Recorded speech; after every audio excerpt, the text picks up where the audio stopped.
KiK cylinder today. It's a Kaba. As you can see, I've had to take it apart and put it back together. I couldn't quite work it out. I was pretty sure there was something wrong with it. I spent a lot of time working on it last week. Took it apart, put it back together, and it kind of works now.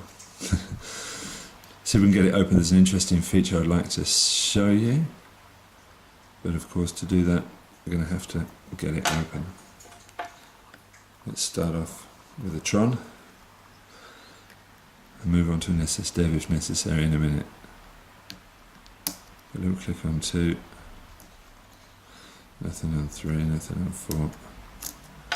Can't feel anything at the back.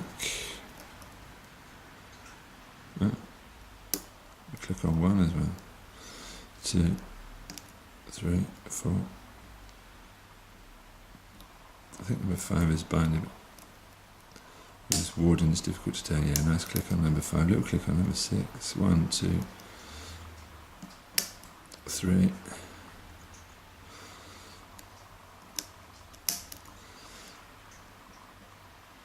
Yeah.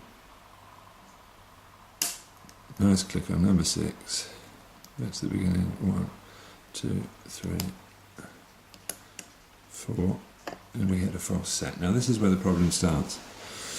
This damn false set. I was stuck in this false set for pretty much all of last week. Once I got into it, I couldn't get out of it. There's absolutely zero counter rotation, so you really don't know what on earth is going on.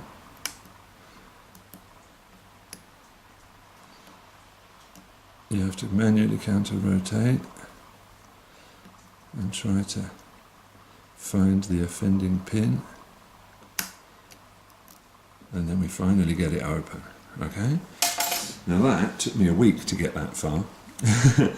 Hopefully I'm going to show you what that was all about.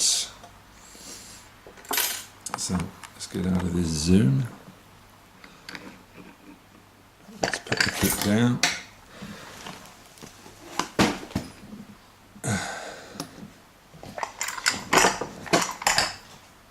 Okay.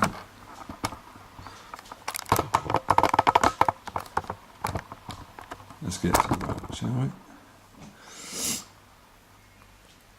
I took the pin out the back to save a horrible gutting scene.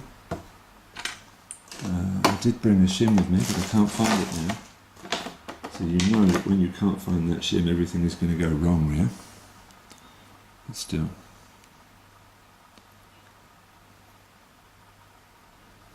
Hopefully we should be okay. So far so good. Oh, I lost pin number 1. That's okay. Alright, so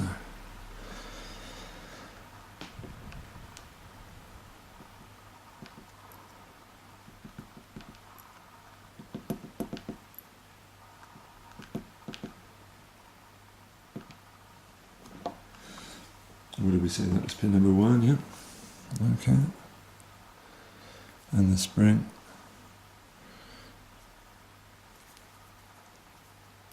We'll leave the spring in there for the moment then, yeah? It doesn't want to come out. Let's go number 2. Number 3 now. Here comes the problem child. I'm going to try and just get this out with the spring at the same time. And we'll come back to that in a minute. Yeah?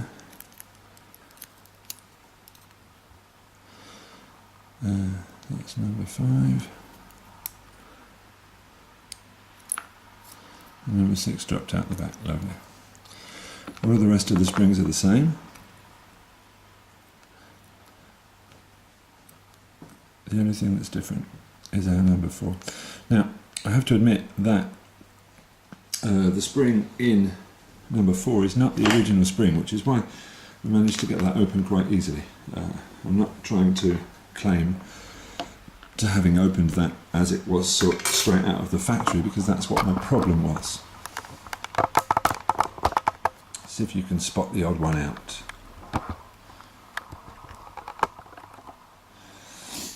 can see that spring in number 4. Now that's not the original spring, as I just said. I should show you the original spring. The original spring, as I took it out of the core, looked like that. It's all mangled at the top. Can you see that? Yeah. So I had to take it out and replace it. And when I took it out and replaced it, I could pick the lock. Now can you see this T-pin? This is not really a T-pin, actually, I've been told. It's an anti-bump pin, and it fits inside that spring. And that's the way it goes. Then you've got the key pin on top of it, like so. The problem is that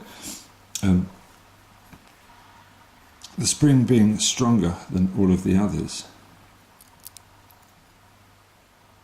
when the top of the T-pin is pushed up by the spring actually goes into the core. And so when you get that false set, the spring, as you can see, is pushed over to one side. And if you push too hard when you're in a false set, you bend the spring. And that's obviously what happened with this one here. Sorry, let's get some focus. So obviously what happened with this one here is that when I was trying to open it, I was forcing it too hard. And so the spring was getting all bent up. Now after a while, the spring is so bent up that it just won't even go into the core properly. It won't even go into the body of the lock properly. Can you see what I mean here, maybe? Let's get out of this zoom. Get some focus together. Now imagine this was in pin number 1, which it wasn't, of course, it was in pin number 4. We can imagine that this was in pin number 1, and we can get our T-pin together. I can't even get it in there, as you can see. I can't even fit it because the spring is bent.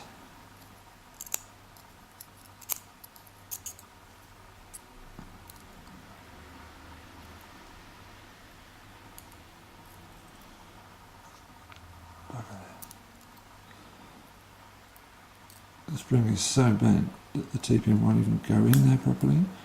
And of course when it does, it just jams up in the core so much that you can't do anything with it. First time I realised this, of course, I took it out and turned the spring upside down, and that worked perfectly until the first time I tried to pick it.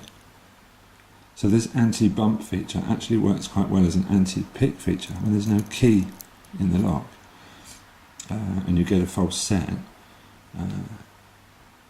It bends the spring. I don't know if we've got enough light to be able to actually see this, but I can't even push the T-pin and the spring into the body of the lock properly. So it was causing me all sorts of problems, but I think I learned quite a bit from trying to pick this, that you do get these crazy anti-bump features or anti-pick features sometimes that you're totally not prepared for. I went on the forum, asked a few questions to a few people, I got loads of good advice and ended up being able to pick it. It's a lovely lock, lovely keyway, but I really don't like this feature, so I think what I'm going to do is I'm going to turn it into a Christmas lock. I've ordered some of Sparrow's Christmas pins designed by Lock Noob, and I'm going to put some Christmas pins in here, I think, and send it out to somebody in the new year, because it is a lovely lock, but this T-pin thing is horrible. Maybe I'll leave the T-pin in there. There's a thought. Anyway, thanks for watching. See you soon.